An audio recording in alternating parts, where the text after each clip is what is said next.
Homemade mango chutney recipe. This is a perfect Christmas gift or even for yourself, for Indian food and for cheese and biscuits. In a large saucepan, you want 2 tablespoons of olive oil along with 1 teaspoon of mustard seeds and 1 teaspoon of cumin seeds. You heat them up until they start to pop. 2 medium onions that have been chopped. Red onions work perfect for this, but I didn't have any.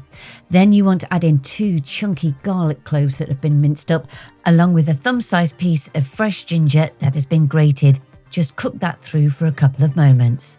Then you want to add in 1 kilogram of fresh mango that's been chopped. That's around about 4 mangoes in total, along with 1 teaspoon of ground coriander and half a teaspoon of ground cinnamon, along with half a teaspoon of chili flakes and half a teaspoon of salt. Now, give that a quick stir because the next part is adding the sweetness. I'm adding 200 grams of finely chopped medjool dates, but you can use 250 grams of light brown sugar. Then it's 100 grams of raisins or sultanas, along with 250 ml of cider vinegar or white wine vinegar.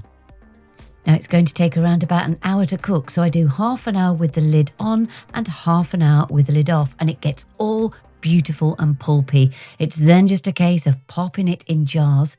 Make sure they're properly sterilised and it can last up to 6 months. It doesn't last that long in our house. Anyway, if you want the full written recipe, you know where to go. My website, cookingwithemily.co.uk.